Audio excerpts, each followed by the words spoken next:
Hello students, good afternoon. BMW का class है। BMW basic of mechanical and electrical engineering, basic of mechanical and electrical engineering, electrical portion की class हम ले रहे थे, जिसमें हमने थर्ड चैप्टर कर रहे थे। थर्ड चैप्टर क्या था आपको याद होगा, voltage and current source, voltage and current source.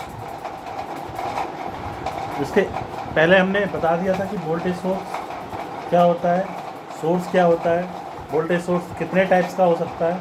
आज हम बात करेंगे करंट सोर्स की। आज हम बात करेंगे क्या, करंट सोर्स। करंट सोर्स क्या होता है, इसको हिंदी में बोलते हैं, क्या बोलते हैं, धारा स्रोत। धारा स्रोत, धारा स्रोत किसे कहते हैं, कितने टाइप्स की होती है। तो जैसे कि आपने वोल्टेज सोर्स देखा, वोल्टेज सोर्स क्या था, क्या है, टू टर्मिनल डिवाइस है। टू टर्मिनल डिवाइस है जिसकी वोल्टेज हमेशा किसी भी समय नियत होती है, यानी दिल्ली की धारा के ऊपर डिपेंड नहीं करती है। ठीक है, इसी तरह से यह भी एक टू टर्मिनल डिवाइस है। करंट सोर्स भी क्या है, टू टर्मिनल डिवाइस है जो उसके टर्मिनल पर जुड़े हुए लोड रेजिस्टेंस को समान धारा प्रदान करती है। समान धारा प्रदान करती है।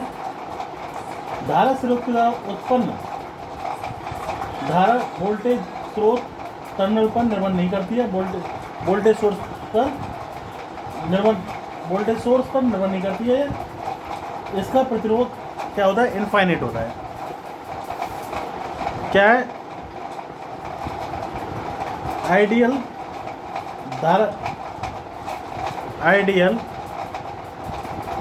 Current source two terminal device, क्या है, टू टर्मिनल डिवाइस है जो उसके टर्मिनल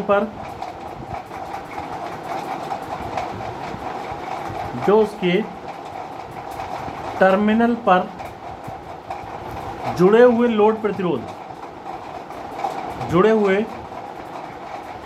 लोड प्रतिरोध को समान धारा प्रदान करती है।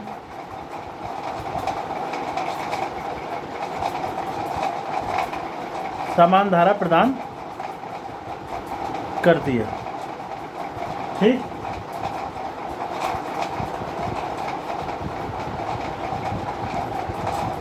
धारा स्रोत यानी करंट सोर्स धारा स्रोत के द्वारा उत्पन्न धारा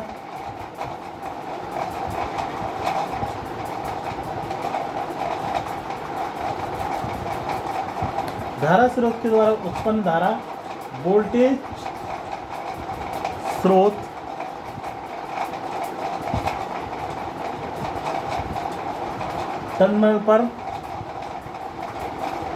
स्रोत टर्मिनल पर निर्भर नहीं करती है। जैसे उसमें देख रहे थे हम, करंट सोर्स पर निर्भर नहीं करती है वोल्टेज सोर्स। उसी तरह से करंट सोर्स से निकली हुई धारा जो है वोल्टेज टर्मिनल पर निर्भर नहीं करती है, वोल्टेज सोर्स के टर्मिनल पर निर्भर नहीं करती है। ठीक है बच्चों, इसका रेजिस्टेंस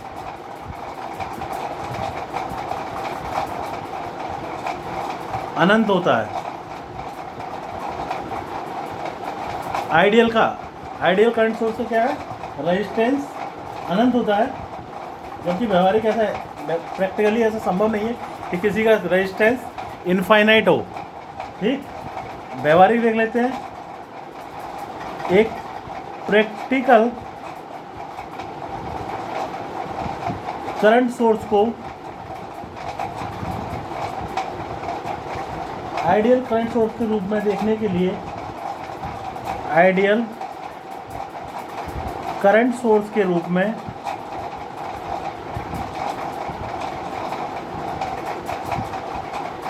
दिखाने के लिए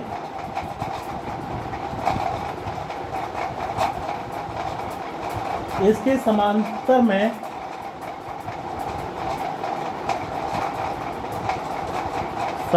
में प्रतिरोध को जोड़ा जाता है। प्रतिरोध को जोड़ा जाता है।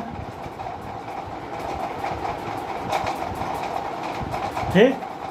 अगर हमको प्रैक्टिकल करंट सोर्स को आइडियल करंट सोर्स के रूप में दिखाना हो तो क्या करेंगे, उसके पैरेलल में हम क्या करेंगे, रेजिस्टेंस को जोड़ देंगे। ठीक है, ये तो बात होगी आपकी प्रैक्टिकल करंट सोर्स की। आइडियल करंट सोर्स वो करंट सोर्स है जो हमारी धारा सोर्स पर डिपेंड नहीं करता है तथा रेजिस्टेंस उसका इनफाइनाइट होता है। ठीक, इसके सिंबल्स देख लो।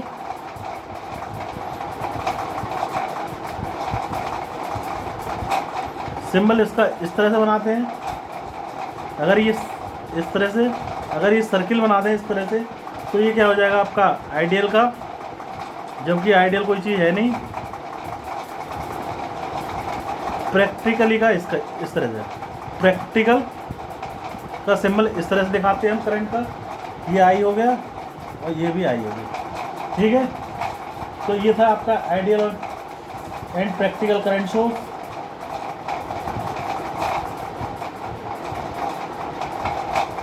अब देख लो इसके ग्राफ कैसे बनाते हैं। ग्राफ कुछ इस तरह से बनाते हैं। ये मान लो आपका करंट है, सोर्स लगा हुआ है यहाँ पे।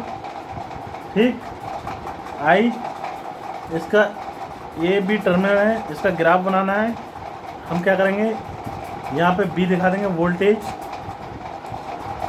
या दिखा देंगे टाइम, वोल्टेज या टाइम, और यहाँ पे हम करंट दिखाएंगे। तो आइडियल में क्या होगा, कांस्टेंट होगा करंट। आइडियल में करंट कांस्टेंट रहता है, आइडियल करंट सोर्स। ठीक, और हमें प्रैक्टिकली दिखाना हो, प्रैक्टिकली कैसा होता है।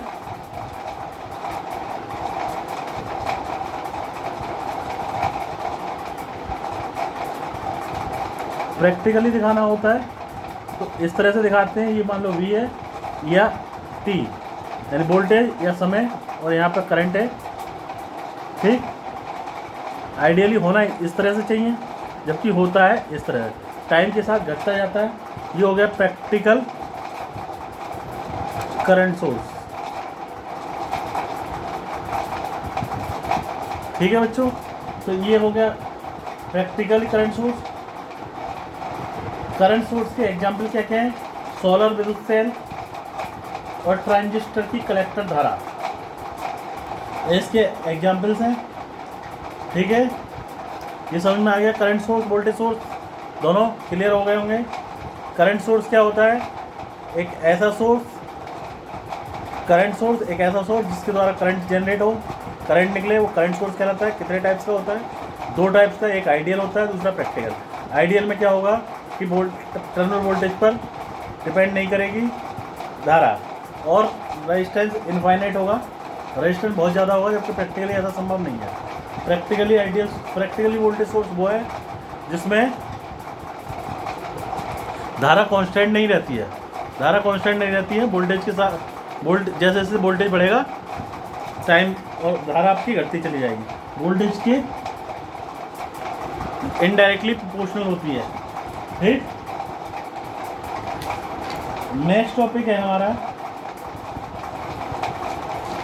इस चैप्टर से ज़्यादा आता नहीं है कुछ, तो हम जो इम्पोर्टेंट है वही कराएंगे। ठीक है बच्चों, नेक्स्ट है इसका कि वोल्टेज सोर्स को करंट सोर्स में बदलते कैसे हैं। How to change voltage source to current source. Voltage source को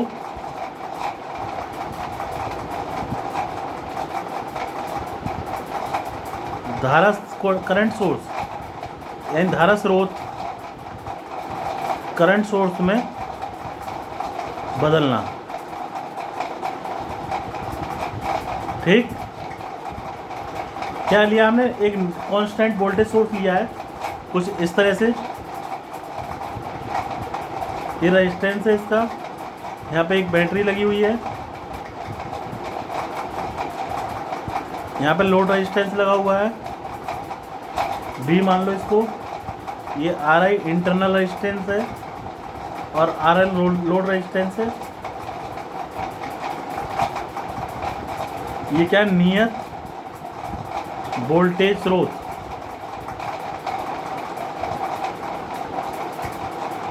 यानी कांस्टेंट वोल्टेज सोर्स हमने ले लिया है।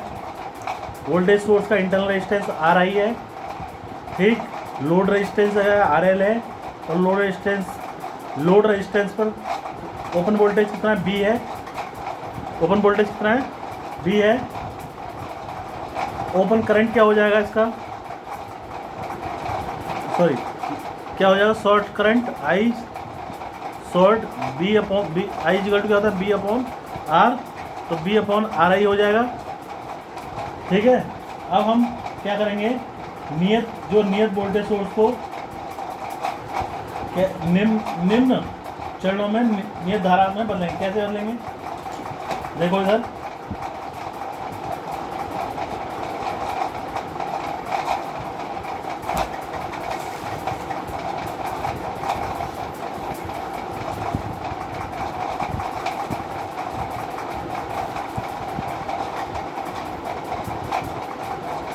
ओपन वोल्टेज क्या था आपका,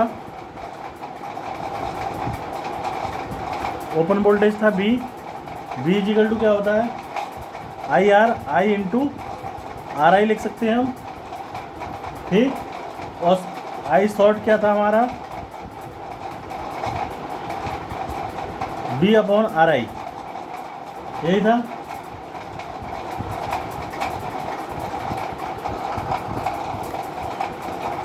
हाँ, तो आई शॉर्ट क्या हो गया आपका, बी अपॉन आर आई, ठीक है। इक्वेशन फर्स्ट से हम क्या लिख सकते हैं, इस वाली इक्वेशन से, इससे क्या लिख सकते हैं, आई इजिकल टू क्या हो जाएगा, इससे I is equal to B upon R I लिख सकते हैं, I is equal to B upon R I. Equation first और सेकंड से हम कह सकते हैं कि दोनों वोल्टेज हमारे समान, दोनों आई शॉर्ट और आई ओपन समान इक्वल है, अतः दोनों इक्वल हैं, तो क्या होगा, विद्युत परिपथीय दोनों समान है। तो हम कह सकते हैं कि निम्न चरणों से हम वोल्टेज सोर्स को करंट सोर्स में बदलते हैं। कौन कौन से चरण हैं, पहला चरण ये है कि नियत वोल्टेज स्रोत का इंटरनल रेजिस्टेंस निकालते हैं। पहले क्या करेंगे, इंटरनल रेजिस्टेंस वोल्टेज सोर्स का निकालेंगे और इसको नियत धारा स्रोत में बदलने के लिए इसको वोल्टेज स्रोत के समांतर में लगाते हैं, वोल्टेज सोर्स के समांतर में लगाते हैं। लिख लो, पहला क्या है, नियत वोल्टेज सोर्स का, नियत वोल्टेज सोर्स का इंटरनल रेजिस्टेंस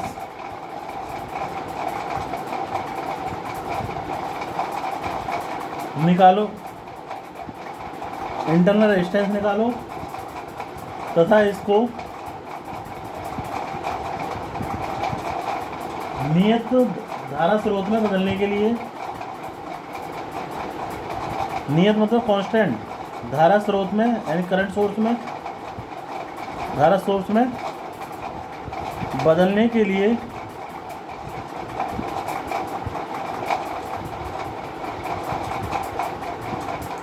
इसको वोल्टेज सोर्स के समांतर में लगाओ, इसको वोल्टेज सोर्स के पैरेलल में लगाते हैं, पैरेलल में लगाओ, ठीक। पहला क्या करते हैं, जो भी आपका वोल्टेज सोर्स का इंटरनल रेजिस्टेंस है उसको क्या करेंगे, हम निकाल देंगे इंटरनल रेजिस्टेंस को, और उसको क्या करेंगे, करंट सोर्स को में बदलने के लिए क्या करेंगे, वोल्टेज सोर्स के साथ पैरेलल में हम लगा देते हैं, ठीक। दूसरा काम ये करेंगे, वोल्टेज सोर्स के द्वारा लोड रेजिस्टेंस में बहने वाली धारा को निकालें, वोल्टेज सोर्स के द्वारा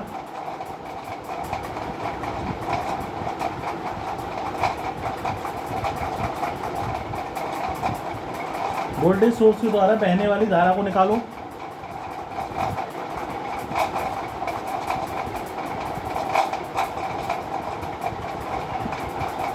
बहने वाली धारा को निकालो, जबकि लोड रेजिस्टेंस को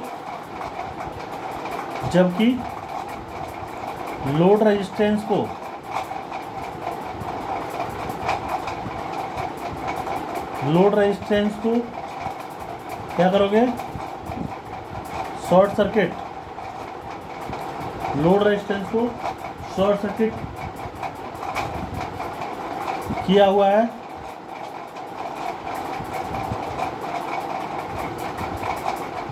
ठीक है, अतः हम कह सकते हैं I = B/RI से I = B/RI तथा बदले हुए नियत सोर्स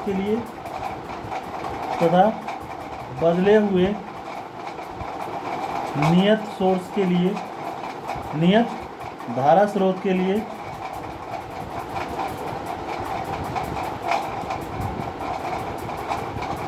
नियत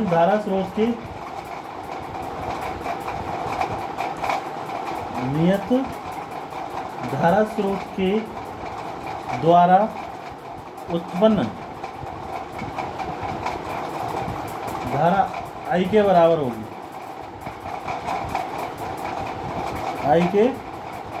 होगी, ठीक है। इस तरह से हम करते हैं। इसी तरह से हम क्या करेंगे, करंट सोर्स को वोल्टेज सोर्स में बदलने के लिए क्या वही करेंगे, हम क्या करेंगे ये जो आपका कांस्टेंट वोल्टेज सोर्स है, कांस्टेंट वोल्टेज सोर्स के समांतर में प्रतिरोध को निकालते हैं।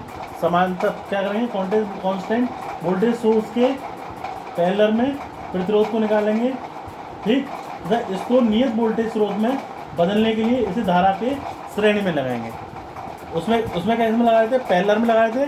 और करंट सोर्स में क्या, अगर हमें करंट सोर्स से वोल्टेज सोर्स में बदलना हो तो क्या करेंगे, पैरेलल में लगा देंगे। हम रेजिस्टेंस जो निकालेंगे वो पैरेलल में लगाएंगे। ठीक, और फिर क्या करेंगे, करंट सोर्स को ओपन सर्किट को निकालेंगे, करंट सोर्स से कि ओपन वोल्टेज को निकालेंगे।